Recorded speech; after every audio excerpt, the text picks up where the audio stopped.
നമ്മുടെ രാഷ്ട്രപിതാവായ ഗാന്ധിജിയുടെ സാംഗത്യവും പ്രസക്തിയും ഇന്ത്യയുടെ സാമൂഹ്യ സാംസ്കാരിക മണ്ഡലത്തിൽ ഓരോ ദിവസം ചെല്ലുന്തോറും കൂടിക്കൂടി വരുന്നതായിട്ടാണ് നമുക്ക് അനുഭവപ്പെടുന്നത്.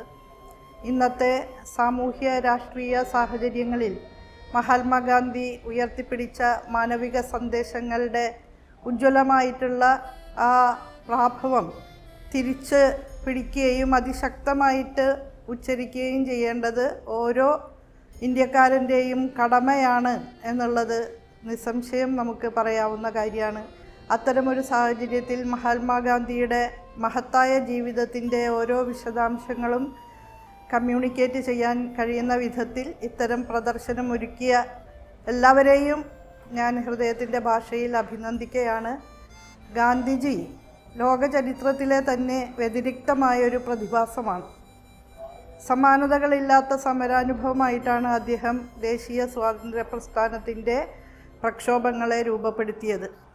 അഹിംസയിൽ അടിയുറച്ചതും ആത്മനിയന്ത്രണത്തിലും സഹനത്തിലുമൊക്കെ ഊന്നൽ കൊടുക്കുന്നതുമായിട്ടുള്ള ആ സമരരീതി ലോകമെമ്പാടുമുള്ള ജനത വളരെ കൗതുകപൂർവം വീക്ഷിച്ചിട്ടുള്ള ഒന്നാണ്.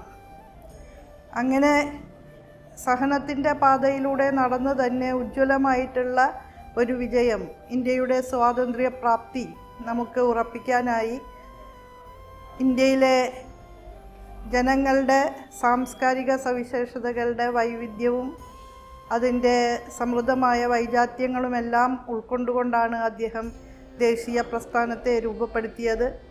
അതിൻ്റെ സാർവലൗകികതയുടെ പ്രതീകങ്ങളാകാൻ കഴിയുന്ന വിധത്തിലുള്ള ഉപ്പും ശർക്കയും എല്ലാം കേന്ദ്ര പ്രമേയങ്ങളായിട്ട് സ്വീകരിച്ചുകൊണ്ട് അദ്ദേഹം നയിച്ച ആ സമാനതകളില്ലാത്ത ദേശീയ പ്രസ്ഥാനം തീർച്ചയായും നമ്മളിൽ ഓരോരുത്തരിലും വലിയ ആവേശത്തോടു കൂടി തന്നെ പുനർജനിക്കേണ്ടുന്ന ഒരു സന്ദർഭമാണിത്. വ്യത്യസ്ത സാമൂഹ്യ വിഭാഗങ്ങളെ ഒരുമിപ്പിച്ച് മുന്നോട്ട് കൊണ്ടുപോകാനും സമാധാനപരമായ സഹവർത്തിത്വം എന്ന മുദ്രാവാക്യം ഉറക്കെ ഉച്ചരിക്കാനും ഗാന്ധിയുടെ സ്മരണകൾ നമുക്ക് ധൈര്യം പകരട്ടെ, ആവേശം പകരട്ടെ എന്നാണ് ഈ സന്ദർഭത്തിൽ പറയാനുള്ളത്. കാശ്മീർ മുതൽ കന്യാകുമാരി വരെയുള്ള ജനതയെ വളരെ ത്യാഗപൂർണമായ പ്രവർത്തനത്തിലൂടെ ഒരുമിപ്പിച്ച് നിർത്തി ഒരുപാട് ദിവസങ്ങൾ ഇന്ത്യയിലുടനീളം യാത്ര ചെയ്ത് സമർപ്പിതമായ പ്രവർത്തനത്തിലൂടെ ഗാന്ധി നമുക്ക് നേടിത്തന്ന വിലപിടിച്ച സ്വാതന്ത്ര്യം സംരക്ഷിക്കാനുള്ള ഉത്തരവാദിത്തം ഇന്ത്യയിലെ ഓരോ പൗരർ